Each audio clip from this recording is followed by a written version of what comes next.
We're going to get more into your story Yeah. and what happened with the passing of your husband, and then how you were able to sit there and look that in his face and go tackle it head on. And I would say 99% chance that if you weren't raised in that environment, you wouldn't have the toughness, grit, or perseverance to go and fucking do that. Exactly. So more people need to look through the silver lining and stop saying, woe is me. I think I've been through tough shit too, and I don't sit here and cry Look, we about all are victims of at one point, right? So you have to take your experiences in life and learn from them. And we built most of Brick Township. Most people don't know. We built the first Krispy Kreme in New Jersey. I don't know what it is now. It's behind the TGI Fridays.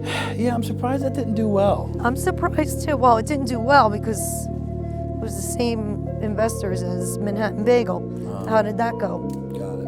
That didn't work out too well, right? What else did you build in Brick? So I built the Best Buy. We built the Tutor Time daycare, the office building next to Dave's. We built Home Depot.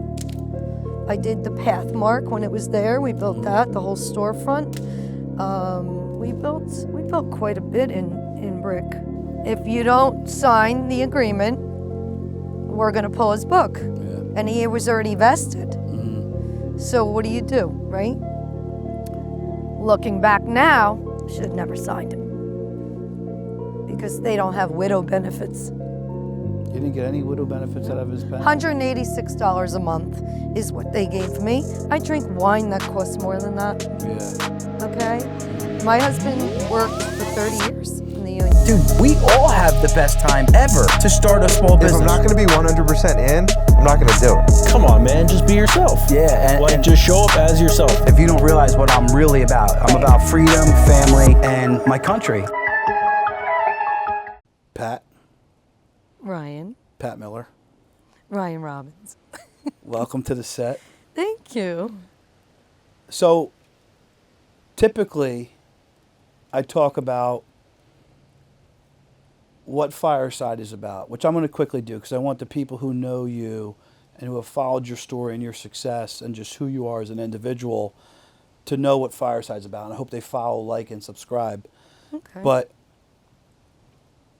what really caught me was just a phone conversation that you and I had.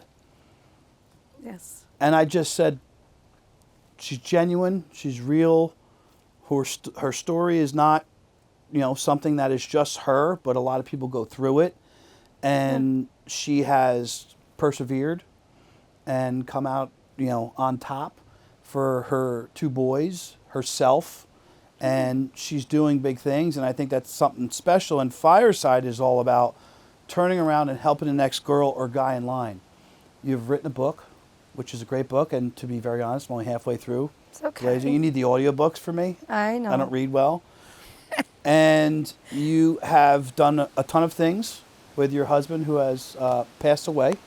That's correct. And you have since then taken over the business completely by yourself. You were running it already. Your story is powerful. And sharing your story allows somebody else who's a young widow going through that in their life to be able to listen to your story and find inspiration. And that's why you're here. Between that phone conversation, knowing you're real, genuine, and you love America. Of course. I love the pants. Memorial Day coming up. That was another conversation we had. And then sharing your story. I think it's a powerful one. I appreciate that. I think it's powerful. I agree. So welcome to the podcast. Thank you. What do you think about the set? I and love it. Our compound here. This is awesome. These rocks, man, what do you think these things Where'd cost? you get them from, Pensy? I don't know if I could talk about that on camera. Let's just say that the first time You did a great job. I was shocked at My construction girl in me gives you A-okay. I was shocked that a Jackson guy did all the heavy equipment on the maneuvering of the boulders, at least. And then VIP Landscaping did the rest. He did a great job as well. Yeah, it looks great. The boulders shocked me because 2 of these on a pallet at Sand and Stone are like $1,400. Oh yeah, they're very expensive. And I'm like, I can get one for free. And the Catskills were like, yeah, good luck driving it home. It's all about logistics. So I had another friend who worked on a project 20 years ago that had a large pile in their yard. And we made some good deals that saved me some money. I love good deals. Yeah, but I was very surprised at what Jetty Rock cost. But we're It looks great. We're proud to have our set You here. did a and great job. I claim to be the largest outdoor podcast set in the world. Really? We got to figure out if we can get that in Guinness Book of Records. I Seriously. didn't know that. Well, congratulations. Thank you. More about you. Come on, we're talking about That's me. okay. Let's talk. So, grew up in Old Bridge. Yes. I grew up in Old Bridge. Met your husband, late husband, in Old Bridge High School. Yeah. High school sweethearts. Were you a good student? Did you enjoy school? I was a very good student, but I was one of those students in camouflage, right? I was a product of the 70s, 80s. I enjoyed partying, but I was also high honors. So I have a natural ability to remember everything that I see, very visual person. So I excelled very well in high school. I was always on the high honor roll. But I was also hanging out with everybody, by the tennis courts. You got to remember, we used to have keg parties at school. Now I'm starting to think of that. It's Those were the good old days. we had keg parties too. Yeah, down the hill, by the tennis courts. Everybody goes out there on their study hall, and you have a keg and whatever else they partake in. But So it was you- good times. You were partying but working hard. Yes, I knew back then that I had to make sure that I took care of business, right? And what about your late husband? His first name again? I Ray. apologize. Ray. His name was Ray. So Ray, he was a man's man. He didn't, he went to Blue shop class. collar, working Blue collar. hard. Always was a blue collar. He was a wrestler. His family was big wrestlers in Old Bridge. They were more typical guy, more about shop class and gym class, right? Mm-hmm. So, he's a good man, my husband. He was excellent. He was a master carpenter, and those are hard to find anymore. But he excelled at what he did. He was very good at it. Architects loved him because he can build them anything. Yeah. So he was really good. He was a craftsman, good woodworker. He was able to do, 45-degree walls. He could build you anything. So architects used to come to him with the vision, and then he used to do it for them. So he was good at what he did. So that moves us to our next section. Yeah. Fast forward, did you go to college? Yeah, I went to college. I went to Middlesex County College. Mm-hmm. I got a 2-year degree in accounting, and I did a minor in business, so I graduated with more credits than I needed.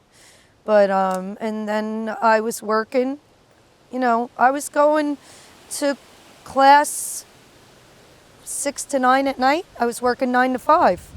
So I was... Apologize, that wind just whipped up really bad. Somebody Smokes. listening to us? Smacking. Yeah, that's weird. Maybe it's my husband. I think it is. So, Ray, I'm talking good about you. Jeez. No, he's good. So, like I said, I was working 9 to 5, and I was going to college 6 to 10 at night. So I've always been a worker. So I got my degree, and then I got pregnant with my first son. So Were your parents real hard workers? You Yes. learned that work ethic from Yes. them? What did your parents do? So my dad was actually an electrician for Western Electric. He was a telephone tester. That was part of the Bell family. And I grew up on a farm market because he decided, I tell the story in my book, a local farmer. I was in Old Bridge now. Old Bridge used to be all farms, So one of the local farmers brought over... too. Yeah. Brought over some of his leftover peppers, tomatoes, and onions, whatever he had. I forget what it was. But he asked my dad to sell them because we lived on 516. We were on the main road. So my dad put them out there, and we sold out in 2 hours. And my father had a lot of money left over. He's like, oh, my God, I got 9 people to feed, right? So he would take his Hold time on, 9 off. people? How many siblings? Well, there was I'm the youngest of 7. Damn. Yeah. So I'm the youngest of 7, and then there was 2 parents. It was different back then. My mom's one of, I'm probably get mad at me, but there's like stepkids involved, but I think there were 7 as well. Yeah, my mom had 7 kids in 10 years. And we had a well in the back, no throwaway bottles, no throwaway diapers. She used to have to crazy. go out back and pump the water. It's so crazy the way they lived back And then. she always said that before she passed. She's like, you couldn't girls have it so imagine- easy. I couldn't imagine 7 kids. Can you imagine? No. So my mom I'd run So away. if you think about it, 7 kids in 10 years, and there's 2 years between me and my next brother. So she was having a kid every 15 months. That in itself. She had 3 in diapers at once, I think, at one point. I'm like, how did you even do that? Like boiling glass bottles and I was stuff. listening to That's Joe a lot of Rogan work. today. He was talking to this mind control expert, and they got into like ancient history, and they were discussing the old cultures because the children didn't make it to adulthood much because they end up getting sick and all these things going on. They just kept producing children to hope to have so many grow older and then continue to grow their community. They always did that back then. But I think that went It's on. like an heir and a spare, right? But I think that went on for a lot of generations, probably until, like my grandma, which was, Probably. We kind of started having less and less children. I think a lot of people did. Nowadays, Average is 2, right? Maybe 2. 3. I mean, I have 2 children. I have 2. I would like to say I want to produce more, but it's life is so expensive and it's busy. You want to give them your time and attention. I agree. Like, how It's the not heck do you easy. give 7 kids attention? Well, my mom's job was being a mom. My She didn't wife's have job a is to be a career. mom too, and Right, but she she's didn't got have 2. a career, It's not like it is now. She was fulfilled by being a mom. That's all she did. That was her job. She wore the badge of homemaker. Remember they used to call it a homemaker? It's an important job. Yeah, that was her life. She loved kids and she was a great mom. She never got her license. Every time she got her driver's license permit, she got pregnant. So She never could take the test. So by the time, there's 10 years between me and my brother, I'm the youngest. So by the time I came around, my brother was almost driving. Yeah. So I think He he drove got his- everybody else. Yeah, he drove her around. So she's like, I don't need a license anymore. But yeah, I mean, I went to school. My parents were hard workers. They taught me the value of hard work. Like I said, my dad sold that little bit of fruit and vegetables, and it took off. So he would take all of his company. He was a union guy. So he would take his comp time or whatever it was and take off from Memorial Day to Labor Day. And we had a farm market on 516 in Old Bridge. And he had 2 careers. But he was insane. Mouse. See him? Yeah. That's a great spot for a mouse. Yeah, he's living good.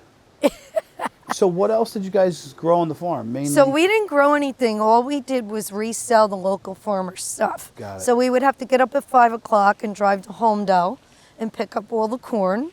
Right? It was hard work. And my dad was a very, very strict Italian father. So he would So you come all had in, to go do it. snap those shades. To this day, I won't buy a roller shade. He would snap the roller shades and say, get up and earn your keep. I was 5. I had to get out of bed and go to work. See, and my wife thinks I'm too hard on Colton. I'm going to start stepping things up. He used to make me get up at 5 years old and go out and carry the watermelons, carry this. It was a lot of work, and we had to work from sunrise to sunset. So I'm going to ask you a personal question. I hope I'm Sure. not crossing the line. No. But nowadays you hear a lot about like you're creating trauma in kids and you're too hard on kids. Oh, stop it. Do you feel that anything that your father did made you feel some type of way about yourself later in life or about how you looked at him? Well, that's funny that you said that. So there was 4 boys and 3 girls in our family. And my father was a raging alcoholic, okay? When I grew up... I mean, 7 kids, 2 jobs, I'd drink. Right, exactly. He had to figure it out. Yeah. When he was dying, he apologized. And I said, Dad, parenthood doesn't come with directions. You did the best you could, right? He just wanted to make sure everybody was fed and had clothes. So, he was... everybody I knew in high school had at least one parent that was an alcoholic. It was just the times. At least one was a drinker, but my father was very violent and we all process it differently. It's very, like, my family was a fantastic psychological, analysis, Study, right? yeah. Because the boys process it totally different than the girls. The girls all grew up as entrepreneurs. All the boys grew up angry hating my father, very bitter. They all had good careers, don't get me wrong, but they weren't entrepreneurs. We kind of processed it differently, where we took it and processed it that we wouldn't let history repeat itself, right? So you were determined to not live the same way. Correct. Where they kind of stuck with the family. Right. And, you know, a couple of my brothers had drinking problems as well. So I always say children learn what they live. If they live in a loving environment, they're going to be loving children. If you live around a lot of violence and alcoholism, there's a good chance you're going to repeat it or you're going to rebel against it. It's one or the other, right? It is one or the other. It's a 50-50 chance of that. So, you know, but I don't know, it's what I made, you know, it's what made me who I am. My father also taught me more than any person in my life. He only had an 8th grade education. I talk about him all the time. He was the smartest person I know to this day. He was self-taught. You know, he bought himself a set of encyclopedias. He had to quit school in 8th grade to support his family during the war, right? So think about what he went through as a kid. Exactly. So we're all trauma bond, right? Yeah. He's trauma bond. So, you know, he also taught me a lot about life, though. And I'll never, I don't know. You could say it was bad, but he also taught me a lot. You know? We're going to get more into your story and what happened with the passing of your husband, and then how you were able to sit there and look that in his face and go tackle it head on. And I would say 99% chance that if you weren't raised in that environment, you wouldn't have the toughness, grit, or perseverance to go and fucking do that. Exactly. So more people need to look through the silver lining and stop saying, woe is me. I think I've been through tough shit too, and I don't sit here and cry about it. We all are victims of at one point, right? So you have to take your experiences in life and learn from them. And at my age now, everything that happens to you should be a learning lesson. You know, I've had some crazy shit happen to me in my lifetime. What's the craziest thing? Let's see. Craziest thing? I don't know. Maybe being in the middle of a wrongful death lawsuit that I had absolutely nothing to do with. It was a union guy driving on his way to work, not actually on the way home from Atlantic City, and he killed a man. Was he working on one of your job sites? No, he was working on one of my job sites during the time that he was supposed to, not at 3 o'clock in the morning. So the man who passed away got a very good deep pockets lawyer, and he tried to catch me, my company, on hired and non-owned, saying that I told him to pick up the guy that was in the car. And I told the truth. And because I told the truth, I wound up standing all alone, because my insurance company, and most people don't know this, insurance companies will only cover you on your insurance if they deem it a valid claim. Yeah, they have a lot of small writing that allow them to have. They have a lot of. Well, I'll tell you the whole little compressed version. The insurance is. So and I don't know if I can mention names, but it starts with a Z. They said, it's not a valid claim. We're not going to cover you. And I'm getting sued. They're supposed to cover when you're getting sued. Yeah, you thought you had insurance for these types of things. Well, when you're a business owner and you're getting sued, you have commercial liability, right? And you're entitled to representation. Only the minor small print is if they deem it a valid claim. So when we went to court, the judge said, well, that might be true, Mrs. Miller, but I'd like it to go to discovery and find out more about this. Yeah, they're going to dive So in. because the judge ruled it to go to discovery, I got stuck representing myself, because they are the fox in charge of the hen house, right? Not a valid claim, we're not covering you. Well, I fought them and I won. I paid $80,000 and I changed case law in New Jersey. So my attorney told me that, I don't know if it's true, I never followed up because it was a horrible experience for me, because they were going after my house. They were going after everything. He said that they changed the wording in insurance policies that they have to cover you. They have to represent you legally if it goes to discovery as well, until it's deemed that it's no longer a lawsuit. So that was crazy to me because I had nothing to do with that. What did it teach you most?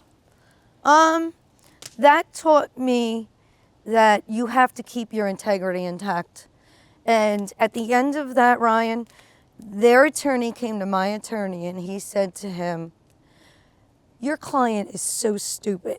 All she had to do was tell them that she told them to pick them up and she wouldn't have had to spend all that money."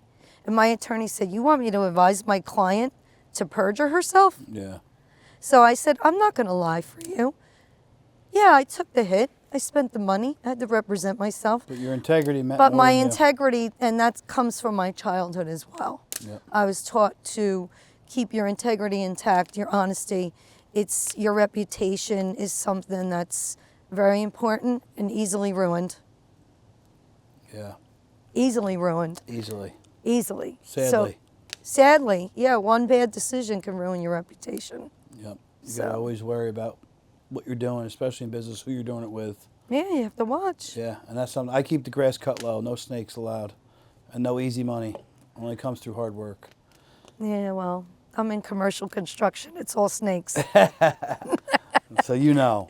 Yeah, it's a rough business. So we're going to talk about how you got into this. So Okay. we mentioned Ray was a great union carpenter, Yes. and he had a specialty for that. And you were a mom that wanted to stay at home. You had your own career.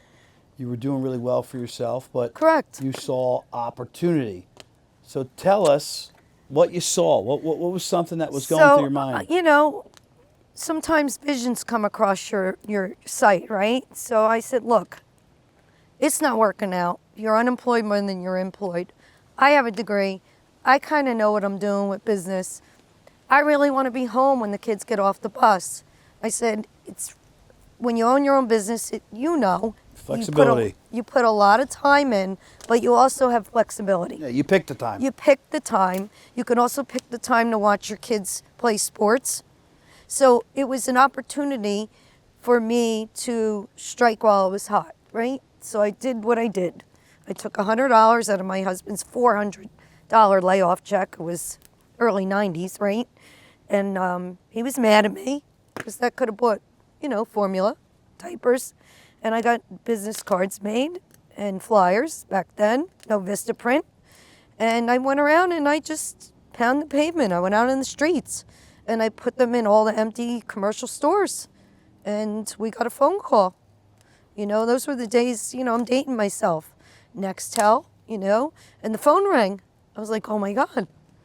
And it was Steve Roma from Workout World, and he wanted us to build his gym in brick. So we met him.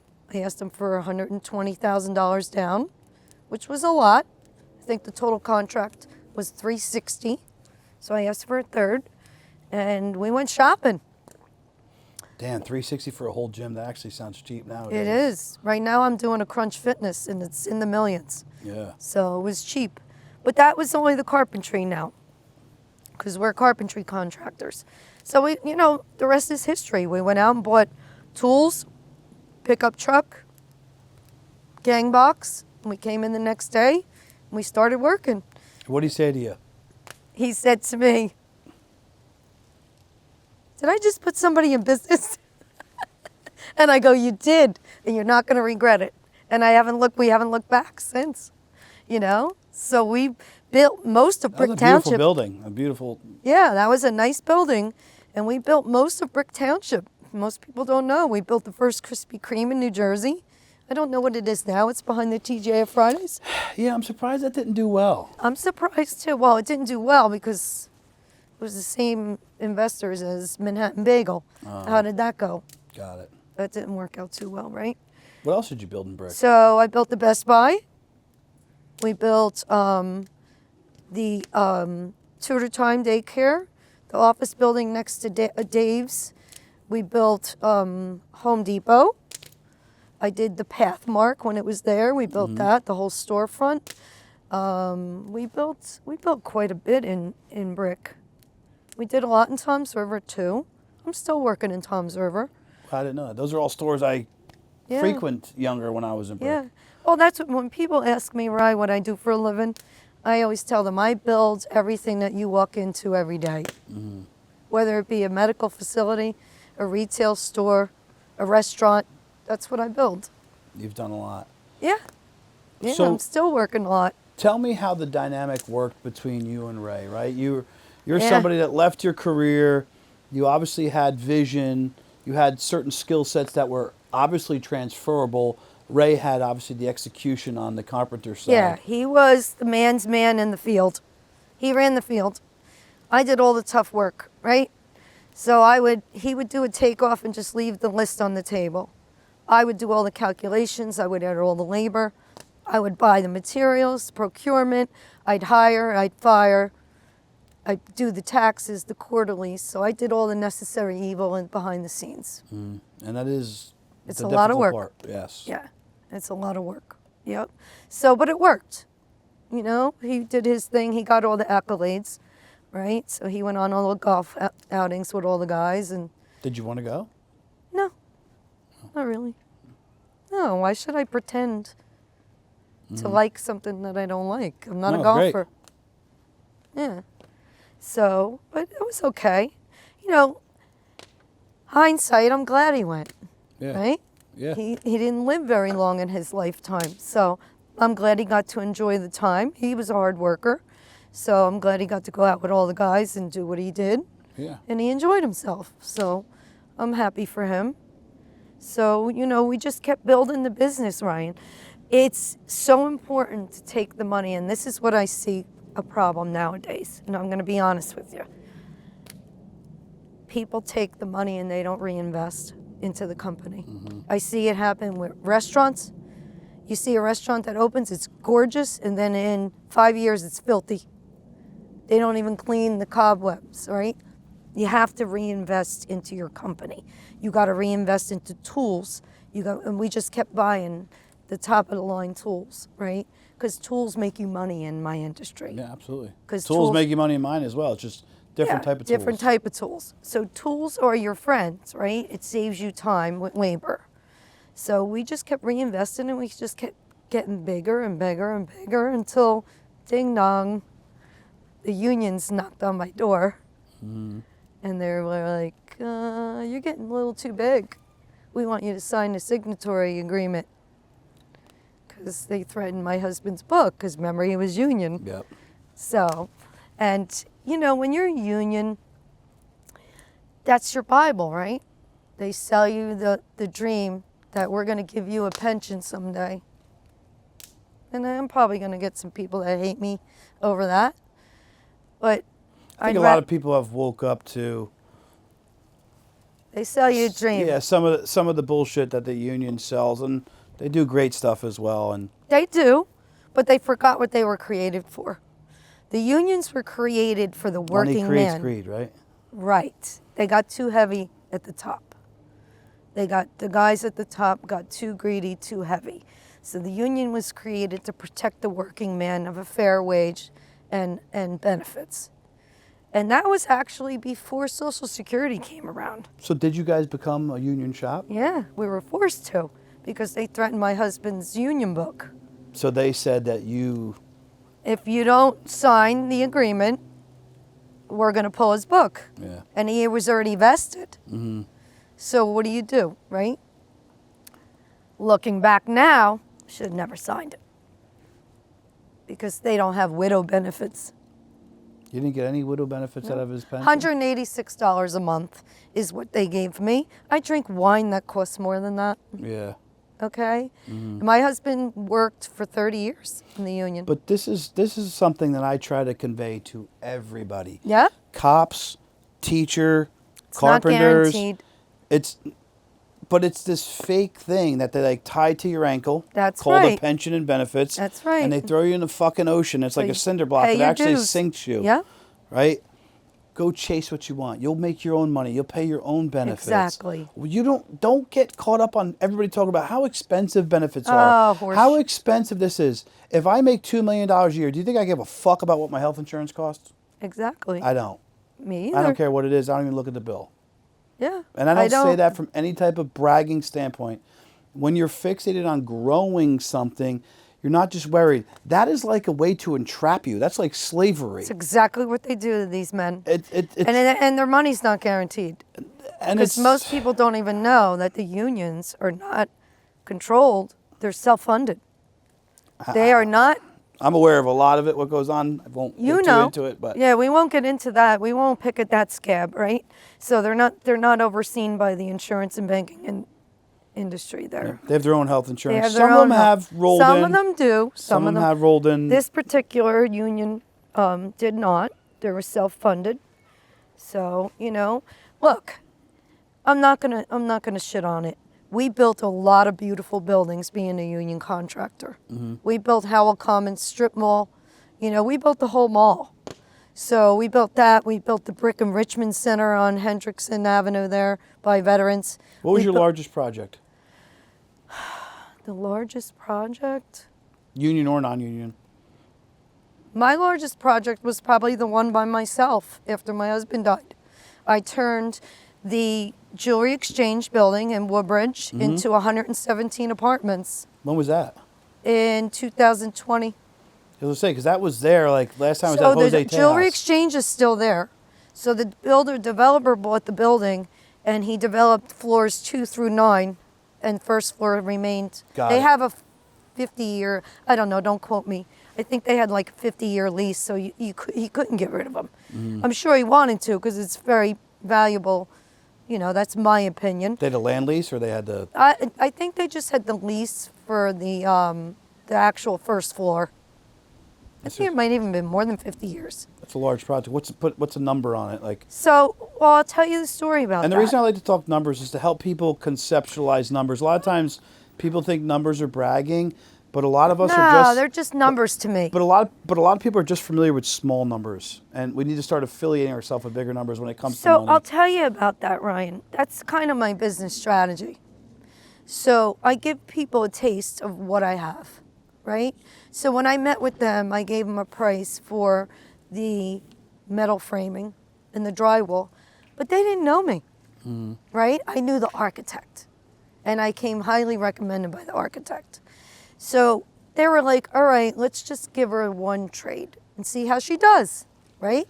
So I came in a little bit cheaper because sometimes, especially a woman in construction, you kind of gotta look for opportunity and wedge your way in there. And there's a strategy to that for me. So I gave him a little bit of a discount, and then I got in there and I showed him what I can do. And what you do is you under promise and over deliver. So they thought, oh, she said she's going to be done with the first floor or the second floor in 4 weeks. I finished it in 2.5, right? So they started taking and saying, hey, this chick's pretty good, right? So I kept doing more work. So then they said, we wanted to give you another trade. So they gave me the acoustical ceilings. So I went from 1.4 million. Before I left that, 2 years later, I finished my contracts there at 5.6. Wow. So I quadrupled my 3-4 times my money because they gave me everything from ceilings, fire spray, insulation, shelving. I had everything. I did everything. That's amazing. Yeah. So what I want to tell your audience is sometimes you have to use strategy, especially when you are an underdog, right? Because I consider myself an underdog my entire life. I was an underdog as one of 7 kids. My brothers and sisters looked at me as competition for food. Sounds crazy. No, I get it. It's true. Yeah. Right? When you don't have a lot of money, I grew up in bad poverty. Like my mom would tell me, go find something in the shelf and eat. And you would hope that there was a can of corn Don't you there. think that's like definitely your biggest driving factor to Absolutely. Never feel poor again. Exactly. I will never live without air conditioning, and I will never be poor again. Ever. I get that. Because I grew up in a hot farmhouse, and we had to take turns with one fan. Can you imagine? Yeah, it's horrible. Horrible. So there was one fan in the hallway, and we had to rotate. And how many? Does anybody know how many days are in a week? Yeah. So most likely you were hot for 6 days, Yeah. right? So I said, oh shit, I'm not living like this the rest of my life. So I was determined. It's a motivator. It's a motivator. So like I said, I've been an underdog my whole life. Everybody counted me out. When my husband passed away, she's never going to be able to run that company by herself. Oh yeah, just watch me. I ran it bigger and better. I built it back bigger than it was when my husband was alive. Because it was challenging to me. I don't know. Maybe it's my. Gives you something to fixate on. I think so. Yeah, I think it's a good thing. I think it's good. I think it's. I always say if I don't have something to chase down that's bigger, better, and that's bigger, better Ryan, that's bigger, better family. Every day business. you should make yourself better. Yeah, if I'm not doing that, I'm going to get in trouble. You know, my mind is too Yeah. active. I'm too much of a busybody. I need to go do things. Yeah, you're in your head. Yeah, I need You to. got to get out of your head. I You need got to get- be productive. I got to be productive, right? Yep, I got I that agree. ADHD brain, and I call them guardrails. So my guardrail is my family and my business, and continuing to achieve more and better. I agree with you. And that's where I'm at. You know, so, you know, after my husband passed away, I had to rebuild my life. So I worked 80 hours a week. I worked. Now that original, we don't have to get into detail, but that original first, call it 6 months, husband passes away, as most people realize, like, there's a financial hit that comes there. Number one, because you have to bury your husband and the cost of all that. Number two, you've been missing work because you were taking care of your husband. I was off for 2 years. And number three, now you're kind of trying to get yourself back invested in growing your business again, which is also an investment. It's a lot of work. It's a lot of investment. It's a lot of money. It right? is. Well, it was a lot of sweat equity. Because what I did was I used my phone. You know, my husband was very well respected in the industry. So I started making calls, and everybody knew what happened, and I said, all I want is an opportunity to bid. I just wanted the opportunity. I didn't want anything given to me. So some of the guys that knew my husband started sending me invitations to bid, and I worked, and I worked sitting at that table 11, 12 o'clock at night. I got a lot of nice jobs. I got a nice job. I built the Coptic Christian Church in South Brunswick. That was a ground-up building. It's a beautiful building. And this is also while raising two boys still. How old were you? I was still raising, well, my boys at that point, when my husband passed, Kevin was 22 and Keith was 28. Oh, so they're a little bit older. So they were a little bit older, but they were still worried about me. Yeah, of course. Your mom. Your mom. They're looking at me like, are you going to have a nervous breakdown? It's like, Yeah, what do we is have she to pay going to your do? bills? We got to bring her in our house. Oh, So I got to God. put her in a home. I was like, oh, that was quick. I went right to home. No, don't I'd worry be doing about the it. same thing. Like, No, that's funny, right? I'll be calling my sister. I'll give you money. You take her. Be nice. Be nice. But I just kept pounding the pavement. I built some really nice stuff. I'm proud of Nylabone. I built their distribution center in South Brunswick. I'm good with people, right? I can talk. So I was able to. Goes a long way. It goes a long way. I'm a people person. I make people, it's a funny story when people ask me what I do. I tell them I convince men to spend money they don't know they're spending Yeah. with me. Ed Milet talked about this, and I just kind of quickly related it to your story. Ed Milet said that he would be able to tell by the footsteps that his dad took entering their front porch and the way that he jiggled the door handle if he was wasted or not. Oh, well, I can relate to that. And he would know that when he was wasted, he would sit there and try to calm his dad down while his mom and sister took cover. And he Right. would sit him on the couch and talk to him about his day. And because he was so in tune with that, he became so street smart that he obviously utilized in business. Do you know who Ed Milet is? No. He's a world-renowned speaker. Neighbors with the Apple CEO. He's Okay. Done really well in the financial services space. I can but relate to him. Podcast. Check Ed out. He's a great guy. I've met him. He does wonderful things, speaking for people on personal development. But thinking about yourself, your quick ability to, identify who somebody is, create a conversation. Again, even Right. you and I over the phone. I knew you were doing it, but you were very good at doing it because I could do the same. Right. And So we're cut from the same cloth. but it was also authentic, and that's what I Yeah. try to be for everybody. I agree. Authenticity is very important. Like we said earlier, your reputation can be gone like quick. You have to stay true to yourself. You have to be honest. You have to run your business with integrity. And in my industry, everybody's looking for a fast talker. Of course. I'm the opposite. Commercial real estate, commercial I speak the construction truth. is- I'm always up front. I'll tell them when it's a dog. You don't want to spend this money. You're wasting your money. Most people would just take their money. I don't believe in that. I believe in spending my clients' money like it's mine, and that's a service. Yeah, a lot of people don't realize the job you say no to and they respect and appreciate that Yeah. lands you the job 4 times as big a year from now or 2 years from then. It's happened right now. I'm on a job that I lost last November. They wanted to give it to me. The owners of the property said no. I was $20,000 high. Guess what happened? The guy they hired screwed the whole job up. They called me up and they said, "Can you help us out?" I called them rescue jobs. Well, that $20,000, you know what it cost them for me to fix everything? 200. 140. Yep. So I tried to pound that into people's heads. Developers don't always go with the low bid.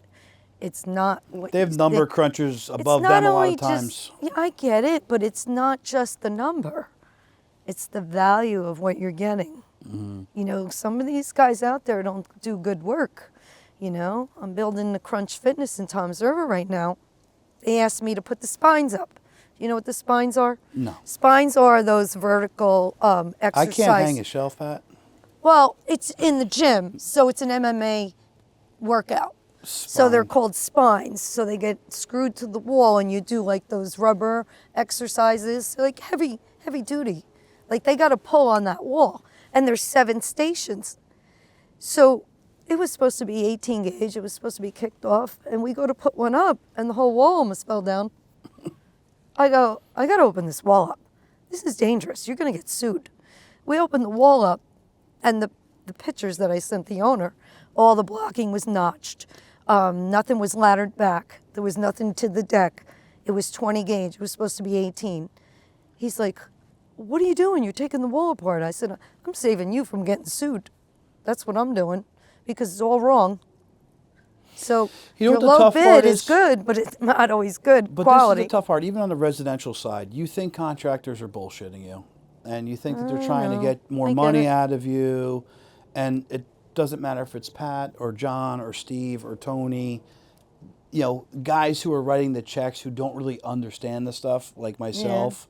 I thankfully have people now like you in the commercial space, a lot in the residential space that I trust. So I bring them in, Well, we're and back to that word again. and I just look in their eyes, and I try to feel if they're bullshitting or not. And I have the guys that I know don't bullshit me, and I roll with what they tell me. I ask Trevor a lot about shit that I don't know. Hey Trevor, do you think this is worth it? Is this something we should do? And in that space, it's really difficult. So think about how many people can bullshit. I told you that. A lot. In my industry, they always expect it. And they don't expect people to tell them the truth. But once you have their trust, I have a saying, once I have a client, it's a client for life. We're going to take a quick break. Yeah. We got to get some more fire, and we'll be right back. So jumping back in, we had to stoke the fire a little bit, get a new drink. Yeah. I want to talk about women in business. And I won't lie, young, immature Ryan 10 years ago, which didn't know shit. It's not long ago. But I'm 38, so 28 years old. Okay, You know, fair enough. I had been in this business, finance, since I was 19, but really from 19 to 24, I didn't do much investing. I didn't really have a business. You know, Right, not many you were a people kid. trusted me. I was a kid. Yeah. I didn't really listen when a woman walked in the room. Most don't. Yeah. And I still struggle with it, honestly, at times, depending on the personality. Like, instantly, I took to you. I took what you said serious. I would trust in what you're guiding me on if I was using you for a commercial project. And, you know, for me, maybe it's personality, I don't know, but I do respect a lot more women. I had on 2 very sophisticated sisters from Spring Lake. Oh, I watched that. They're very good. Very, very smart women. Yeah. And she started a board where they go and help large companies find women, you know, board members or CEOs. That's awesome. Who are very talented. So what is your take back then and then now today on women in business and how men treat you? Well, And you be know, honest. I'm being honest. When I first started out in construction, there was no women. I didn't even get an email from a woman. None. And I would go to the job and, hey, sweetheart, get me a cup of coffee. My husband would be like, just go with it. Let's just play the game. We're making money. We're paying the bills. Who cares? Just go back to the office. I'll deal with it. So it's come a long way. It's not going to change in my lifetime. Men still talk down to you. It just happened the other day. I went to a job site. I lay out all my own work. So I'm a unicorn. What do you mean by that? For somebody who Layout doesn't know? is I take the blueprints and I go to the job and I have an empty building and I put the walls where they go. I'll pull the numbers off the drawing. I'll snap the lines with my men. And it's my job to put the walls where they go. And it's a very important job. You know, I always stick up for the carpenters because the carpenters first on, last off, right? We put the walls where they go. And it's very important because if we don't put the walls where they go, your lights don't go in the right place, your HVAC doesn't work, your plumbing doesn't work, you don't pass code for ADA. So it's very important to me that I put my name on my own building. So I go to the job with the drawings and I lay out with my men because I know when I do it and I put my name on it, it's right. Would you say that it's easy to quickly paint a broad brush and be like, of course men aren't going to respect a woman in the No. trades? So, like I said, it happened the other day. Men are men, okay? You're not going to change. You guys are just who you are. You're very simple creatures, I say, right? Men don't like drama. They're just, they're in their own zone. And like you said, a little bit of stereotypical type personalities. But I find that men need to be proven too, right? So I show up bopping around, right? Oh, here comes a blonde with pink fingernails. Yeah, she knows what she's doing. And then they start talking to me. I went the other day and this guy's like giving me a hard time. And I'm like, dude, just tell me what the freaking numbers are. I said, your drawing is giving me numbers off of a piece of furniture that's not here anymore. Just call the architect and give me the number off the wall, right? He's giving me a hard time. And then he's like, he started coming around a little bit because I just left him alone and I just started laying out the rest of the building. And then he came around, he comes up to me and he goes, I got to tell you something. I go, what? He goes, it's the first time I ever worked with a woman. He goes, and you really know your shit. He goes, and I have to tell you, kind of sorry I thought differently of you.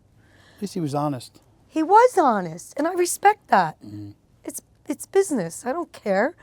Look, I don't care what people say about me, as long as I'm going one place, and that's to the bank, because it's my job. I thought you were going to say heaven. No, 2 places. I don't know if I'm going there. Maybe not. No, You are in it's- commercial construction, It's so a maybe not. job. We have. What do we do? What do we work for? We work for money. Absolutely. So you want to go to the bank, right? I don't care if they call me a bitch. I've been called a bitch a million times in this industry. But he said that to me, and he gave me bump. What So I he would had s- to be proven to that I'm not just this woman who thinks she owns the company. I actually know what I'm doing. And I think that's important for anybody, not just a woman. So I think I agree. I think a lot of times where I think the position that a woman takes, from my experience, and I'm not saying this is what you are doing, but from my experience in finance, some women in finance, it's always like they're already assuming that I'm thinking that. No, you need to fucking prove yourself to me, whether you're a woman guy or or a a girl. man. I agree. I don't give a shit. You don't just automatically get my trust. We talked about this before. Yeah. You got to do the work. You got to show up and do what you say you're going to do for me, or you can get lost, man or woman. And I think a lot of times, and this is going to maybe come off wrong, but it's a lot of times like the race shit. Like you just think I'm racist because Oh, come on. you're black or brown or Muslim and I'm white and Christian and or Jewish, whatever I don't it may buy be. into Not that. Jewish, but you know, this is something that I think we're working through at my generation, in my opinion. And maybe I'm being too open and honest, but that's what I try to be. You know, it is hard for me to sometimes come into a room and this woman has this overly aggressive attitude already, and I was just coming there like trying to have a meeting like I would a man. And again, I'm not saying this is something No, you do. I totally understand what you're saying. I think this is a good conversation. Yeah, I think. Are you offended? What? Are you offended? Absolutely. Me? This fucking guy. I have 4 brothers, 8 nephews. I'm joking. No. I think you have a valid point. I think everybody needs to And I prove think themselves. construction's got to be even like more. It's horrible. It's got to be even more brutal because like what's the percentage of? And you see, Trump has hired a ton of women, and he obviously owns a construction. Yeah, I mean, So a lot more women are in construction. I have friends that work for, I won't say any names, but a lot of the large general contractors in the city and locally, you know, ones like Torcon Construction Management, they're hiring a lot more women nowadays. They so I think should. it's a lot more prevalent, but the percentage is probably still low. Like, what is the percentage? well, there's the women are 11% of the market in Mm-hmm. construction. So I tell them all the time, I've been blazing a path for you girls for 30 years. Mm-hmm. You need to get on, let's go.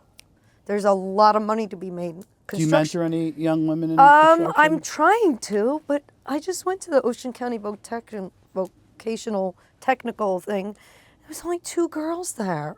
I was so Yeah. disappointed. You know, I just don't think they know the opportunities that are out there. They're still kids. You have to understand that. They're a little shy. They don't know where to go. They don't want to go by themselves. They need to be shown, right? So I would love to mentor more girls. That's on my bucket list. You know, I want to leave this earth a better place. Would you say that most women who think that, they think that they can't be mom? And obviously you were someone who were at all the sports game and you raised your kids. Yeah. You could, you know, have I mean, granted, I was a hockey mom. It was a little rough. I don't know if I could run for office. Yeah. They're going to tell stories about the hockey Why rink. not? You should. What do you mean? Everybody wants me to run we for got an office. ex-mob- All we- the guys on the job, they're we like, got you got ex-mob my hitman vote. running in Jersey. Yeah, they want me to run for governor. You I'm should. like, I don't have any time for that. Yeah. Look what they did to poor Trump. That seems exhausting. It's exhausting. Oh, everybody's so They'll pull loved. something out of the closet. You know, that's a funny story, right? We touched on hockey a little bit. So when my son Kevin was playing hockey, he played in Jackson Memorial, and when he was on the team, they didn't have matching jerseys. They didn't have a home rink. They didn't have a clock. They didn't have a sign, a banner in the rink. They had nothing. And I said, okay, I'm going to help these kids. So I went around and I raised like $80,000. These people, she's stealing, she's this. I know. A kid You had can't do cancer. anything Wait a good. minute. Kid had cancer. All he wanted to do was get back on the ice. I gave him a discount, and they said, if you give him a discount, you got to give everybody a discount. So my son raised money because I made him do the fundraisers. I said, you know what? You people are all nuts. I'm going to give my son's credit to this kid, right? We had like a little, you know, parents rang the doorbell on Christmas Eve, brought me a bottle of wine, crying. Thank you for letting my son's dream come true. Like, everybody lost track of what is going on. Like, what is wrong with you people? It still happens to this day, though. I know for a fact. Yeah. Someone literally just talked about this Youth recently. sports, I don't know. I think it should be in the Olympics, actually, because the parents of youth sports, It's gotten out of control. out of control. So this old man, let me tell you this story. So when I'm raising all this money, I'm like, what is wrong with these people? I'm giving up my time. I did a golf outing. I did a gift auction. I could be making more money with work. Right. So this old man, German guy, is 80 years old, and he pats me on the back at the rink. And I go, what's up, Mr. Shunger? And he goes, listen to me. When you're on stage, all your critics are in the audience. Man in the You're arena. doing a great job, kid. Keep going, because you're doing it for kids. Yep. When I left, they had a home rink. They had a scorecard. They had a banner. They had matching jerseys. These kids were set.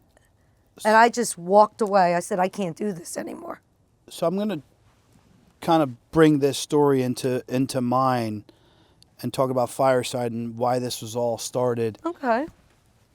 I never understood why people didn't turn around and help you.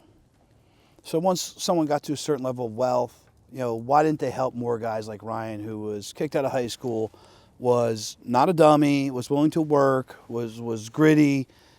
I would chew through concrete for success. I've said that so many times, and I will still to this day if I needed to, because I don't want to live the way I lived growing up, right? I wanted to live differently. I wanted my kids to live differently. Yeah. And I think I've discovered, just like you stepping up and going, I'm going to be the parent that takes time away from my business, my family, to go raise money to help thankless, to raise money and do this.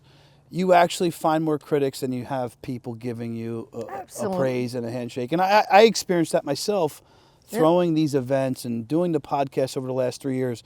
So it makes good people who want to do the right thing go, fuck you. That's what I did. And I was like, I'm out. And they're going to continue to talk. Oh, she's bankrupt. She's this, she's that. She's stealing. I put more money into that club than anybody did.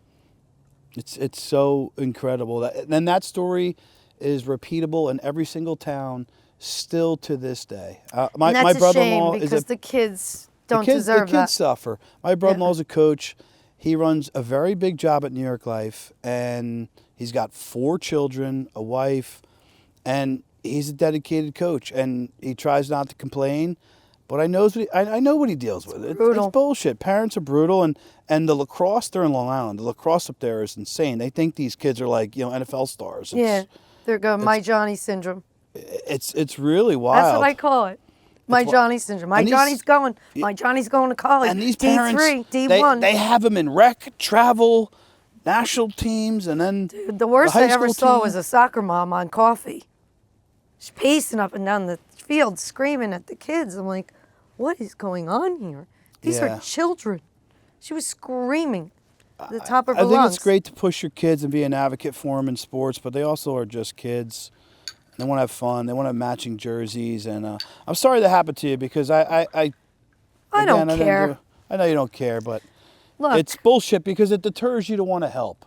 And we all need to turn around and help. Look, it doesn't change who I am. I'll always, that's my, actually, I'm proud of my son, Kevin. He said that. He goes, Mom, if you change for other people, then you're changing who you are. Yes. And you always help everybody. And so just because some people, are misconstrued about you, don't change who you are. Because that's what makes you you. And I get that. So that's somebody, a human being I raised, right? Mm-hmm. So he's good to other people. He knows who you really are. Correct. You maybe are misunderstood to the exterior. Right. Yeah. Well, I can come off a little crash. So can I. Fuck him. You're still watching my fucking podcast. Fuck you. I love it. So, and I say that with love. I hope those love people. You. I hope those people I triggered. I hope they want to fucking beat me. I hope their house is bigger, their car is better, whatever. Wife's hotter. Look, I did all that, but people need to realize the haters need to stop hating. We're just all here for a very short period of time. My life changed in one day. It's human behavior, but it's also a lot of colluded views, and it's just the way people are raised. It's us against them. We're on this topic, so I got to fucking just drill down one more, let's just it's us against them. Yeah. It's the white people against the black people. It's the rich people against the poor people. It's divisive. They've all pitted us against each other. It's a very, very We can't go down that road because it's a well-oiled machine, they've been doing to us. This will be another hour if we go down the politics. Don't know politics. I wanted to talk more about recently I had a conversation. I won't say who it was with, but they were talking about the moms in their community and like the little things that go on, and they're playing a certain game for their children to not be ousted, and that's fucking horrible. Like, well, that's like everybody gets a prize.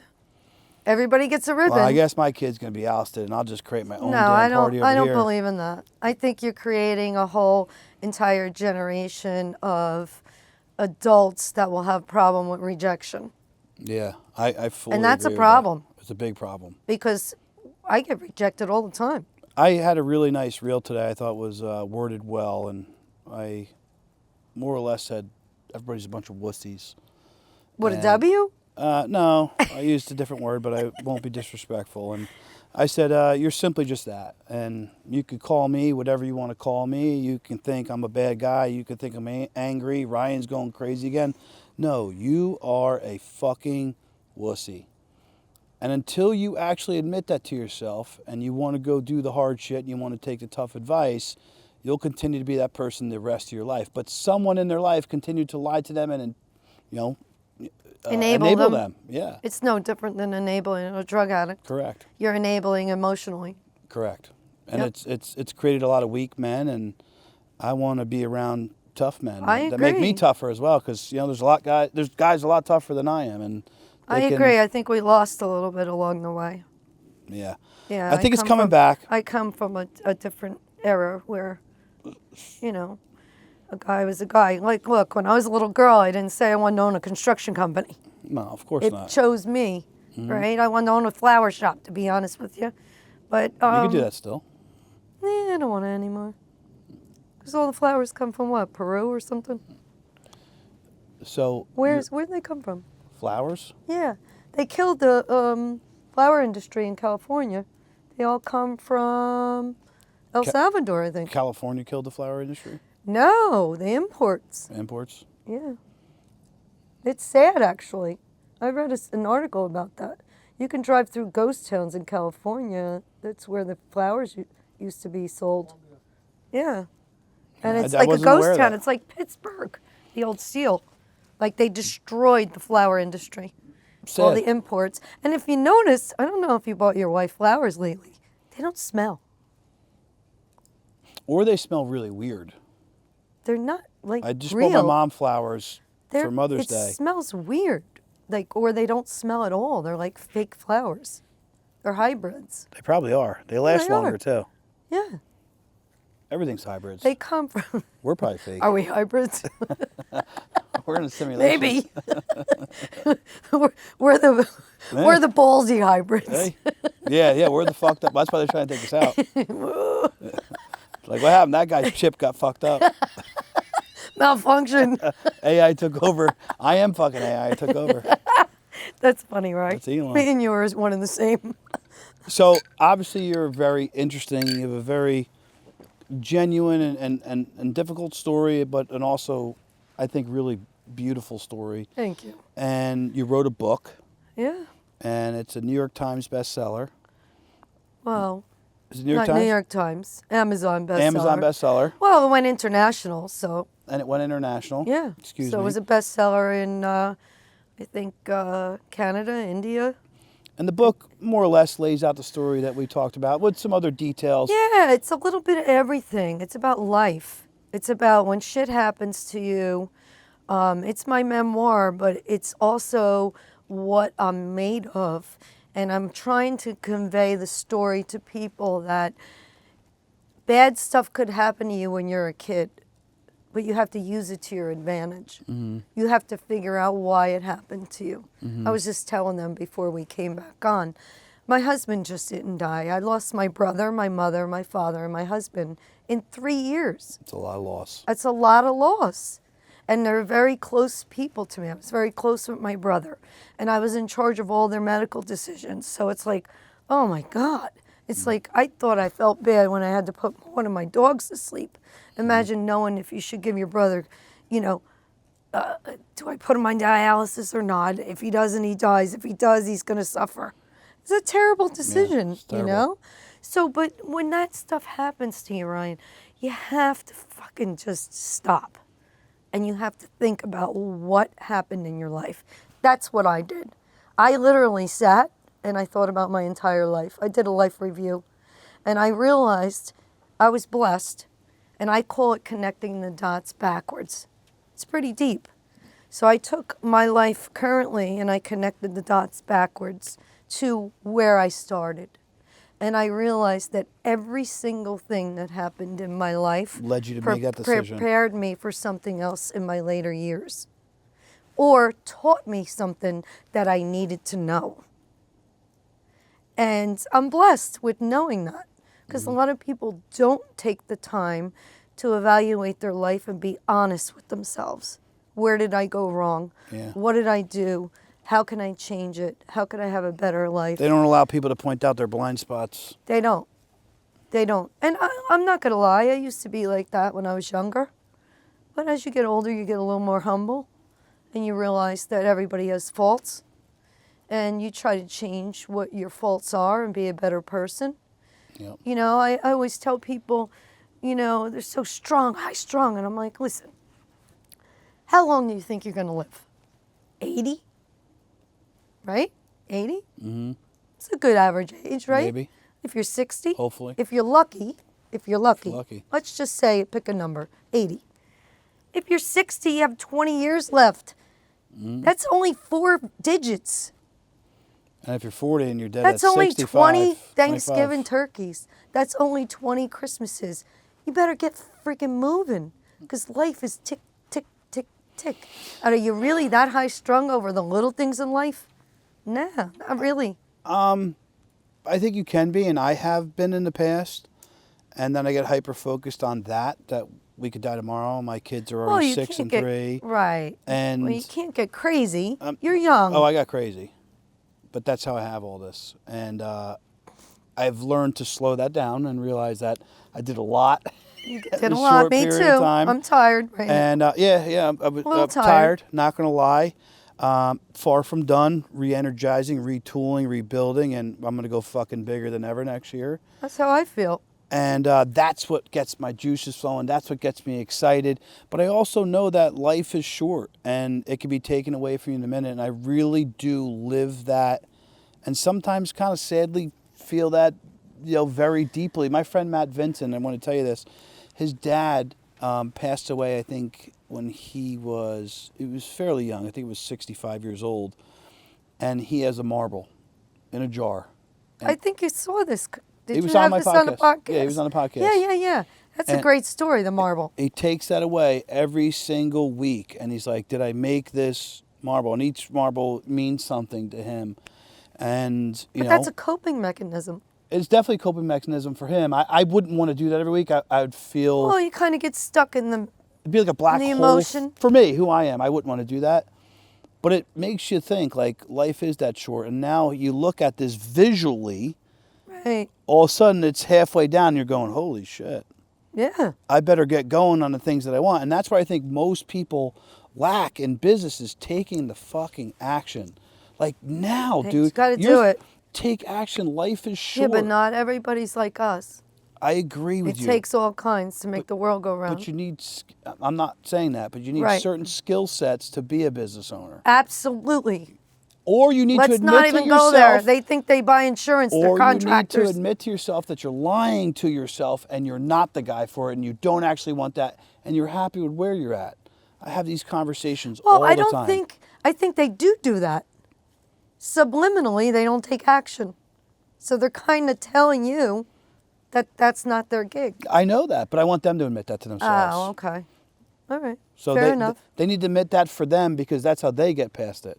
You don't keep complaining. You don't keep, acting a certain. Well, no room for complainers. Yeah, you're not upset about your life. Like, you're grateful for your life. You're happy where you're at, and you've now realized that that's who you are. You're not me. I think that's why people get mad at people like you and I. All of a sudden, they're running alongside of us, and then we're still at full speed. We're going over there up the mountain, and they suddenly look in the mirror and go, I can't do what Ryan's doing. I can't do what Pat's doing. It's not who I am.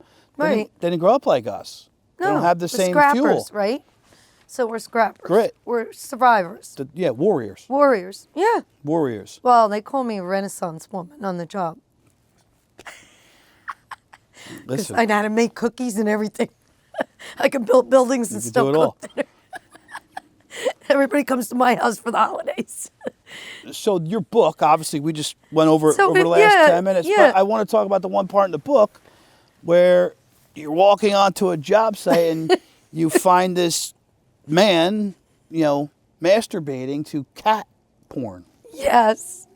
Like, We had to bring this up. So this is a favorite story. It's a true story. I can't make it up. So this guy comes to the job site early. He's in his truck and he's got his laptop on his lap and he's going to town. And the plumber walked up to him, he rolled the window down, and all you hear is this cat porn. I was like, is this guy serious?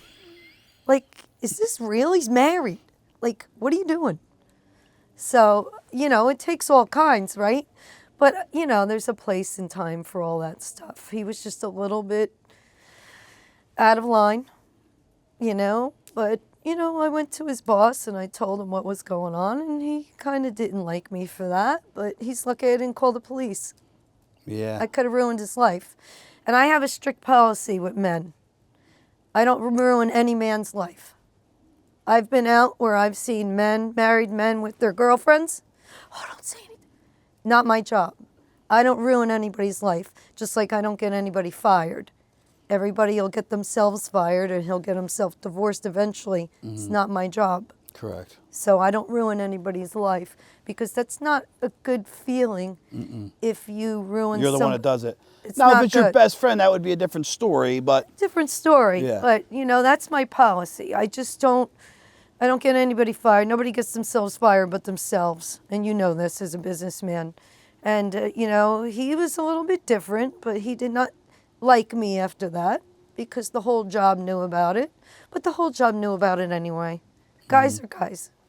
Guys talk, yeah. If Everybody no was one has talking. ever told me about cat porn, though, I will be I've honest. never heard of it until Super weird. totally weird, but everybody has their own But that was a fetish. kickoff in your book. It was a kickoff of my book because if you read the book at the end, it circles back to him. I didn't get to the end.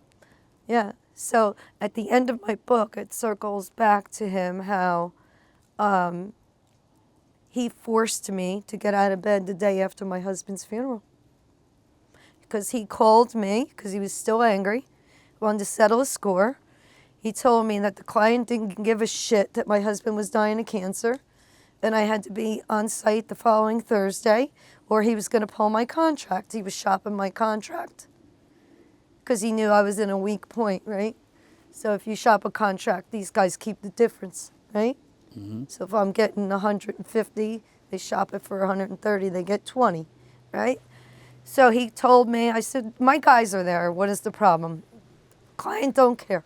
You don't care. This is corporate America. They got to move in on January 1st. And if you're not here by next Friday, they want to see the owner.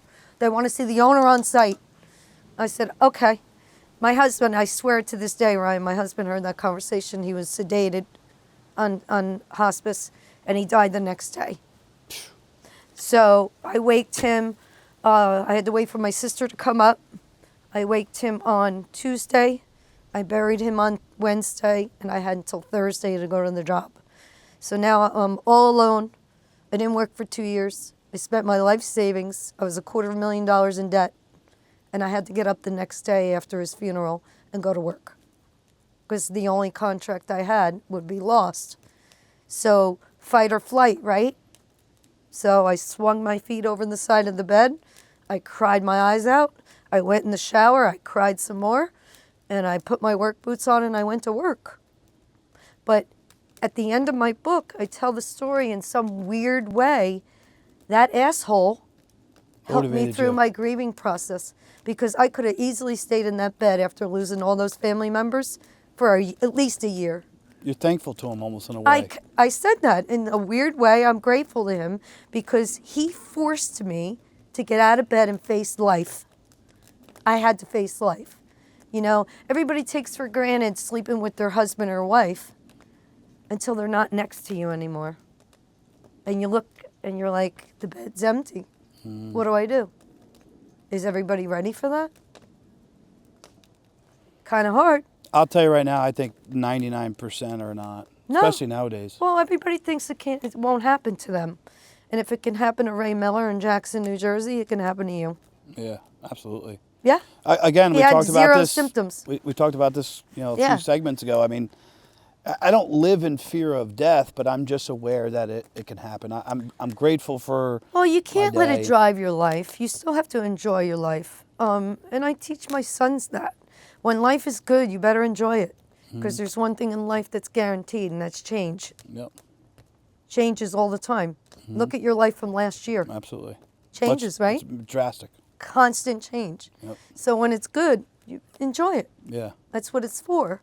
live in it. Live in it. Live in the moment. Yes. Enjoy it. Yeah? Well, this has been It's interesting. a good podcast. Like really, it just Thank you. life. We could go another hour on politics, but we're not We gonna didn't do even that go today. to politics. We won't touch that. I but- think you're an inspiration for Thank you.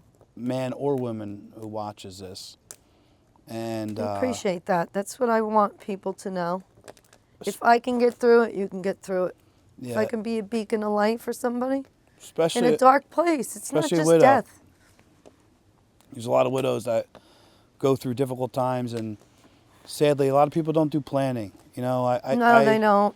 I've been blessed. We tried, but it didn't work. I know the life insurance didn't work out for you, and that's horrible, and I'm sorry. I wish you had a better advisor that advised you differently.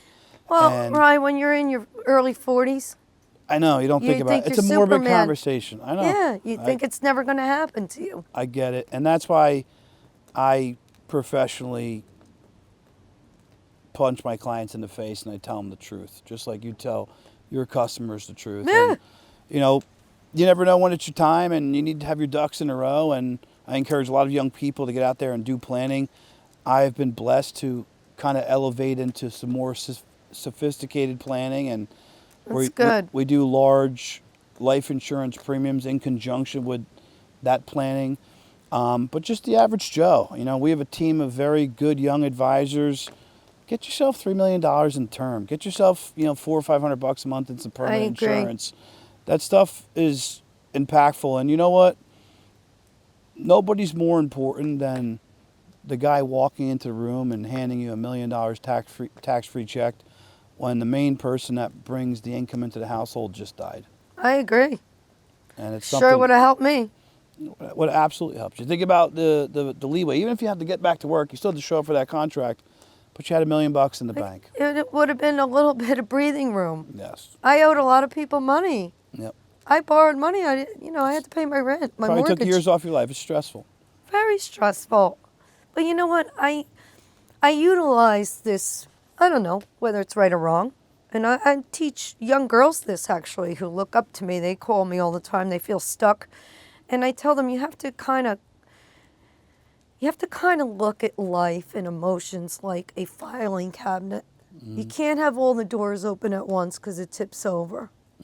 Right? Yeah. So people think, oh, she went to work, she's cold, she doesn't care about her husband. Yeah, I did. You kidding me? I was with him since I was 16 years old.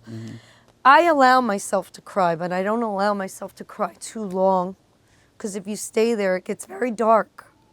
Yeah. So you got to close that drawer, and then you got to open another drawer. It's just like people that just keep reliving in their past. I can't do that. I get you did I tough got shit to do. You gotta move forward. Only fools trip over shit that's behind them. I say Right. that all the time. So it's a simple analogy for people to understand that allow yourself to open that door of grief, and you can be there for a little bit. Chew on it, get the message, and move on.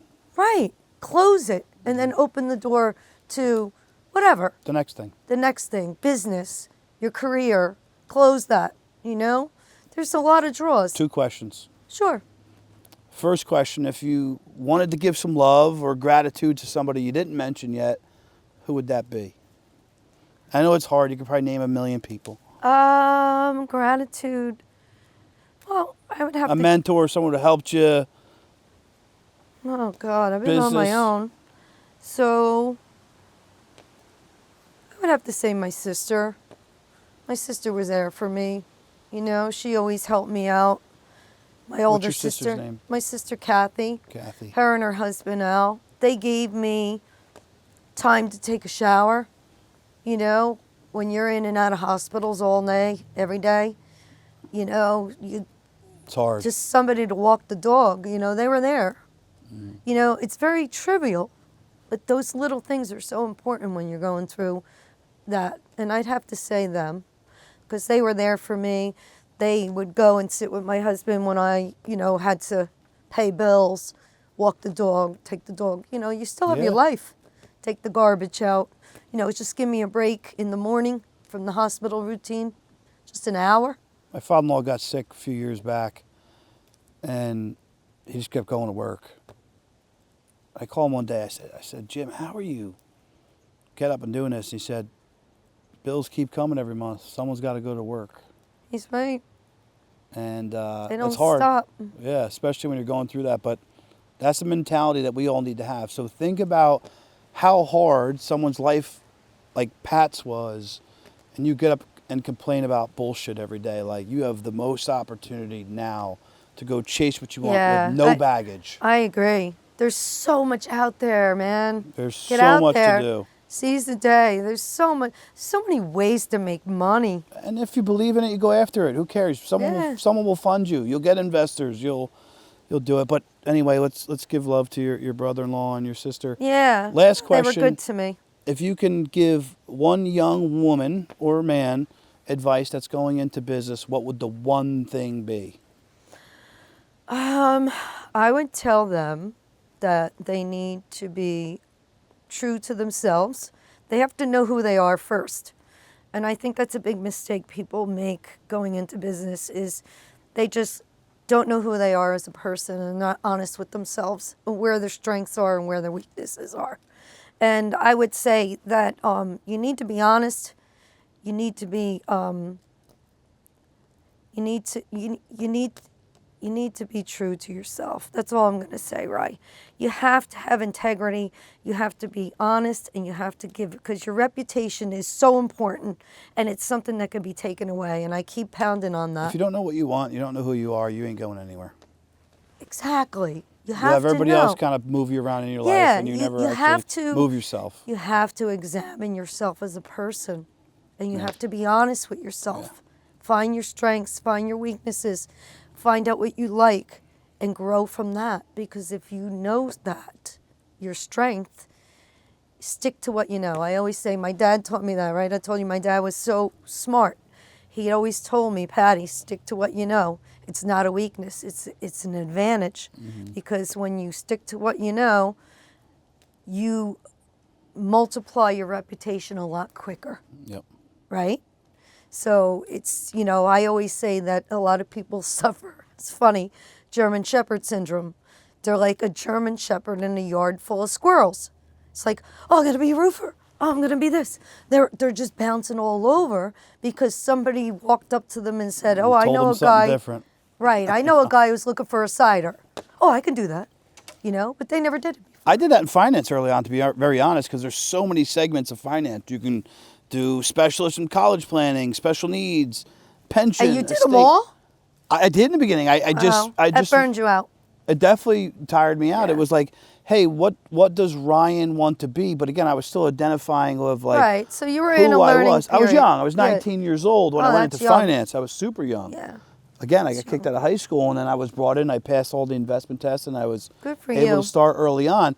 But in the first 3-4 years, I bounced all around, and I guess you can call it my college, figuring out where I wanted to be. But it's exhausting It is. It's You'll exhausting. burn yourself out. quickly. Like a dog chasing squirrels, right? Dog comes in, needs a drink Yep. of water, is all over the place. Yep. You know, you don't know what you want. You did this one over here. You got to kind of hone in, but you did it. You know, did. you No, kind absolutely. of funneled your. But I could have quickly burned out fully if I did that until I was 30, Oh yeah. right? Or Yeah. or did it worse until I'm now 38 years old. I just had Thankfully, an I found my way. experience with this kid. You know, young kid. He's great at siding and roofing. The client called me up and they said, I need help on a job. And I go, what's the matter? oh, we got this guy here. He said he's a framer. We're 3 months behind. I go, who's your framer? And he tells me his name. And I'm like, he's not a framer. He's a cider. He's a roofer. I call him up. I go, what the frick are you doing? Stay in your lane, bro. I Well, said, the young kids in contracting, they need money and they need to stay busy in their head. So well, they start. nothing right, but there's nothing wrong with going into a different division. But if you're going to go into something that you don't know, you better hire somebody that does know. Correct. Because you have no right framing out 19 units and you never framed anything in your life. So he hired a sub, put him out there, and he screwed the whole thing up because he didn't oversee him. He didn't know how to oversee He didn't them. know how to see him. Yeah. So I helped him get out of it because I knew the client was my client. I helped him get somebody else, and everybody hated each other. I said, look, it's a small industry. He made a mistake. Nobody lost any money. You're a little behind. Hire this guy and then move on, you know? You're a problem solver, too. I am a problem solver. Listen, this has been a good podcast. Thank you. Thank you for coming on. Sure. I think people are going to get a lot of great wisdom and education from this. I hope so, right? Cheers. Cheers.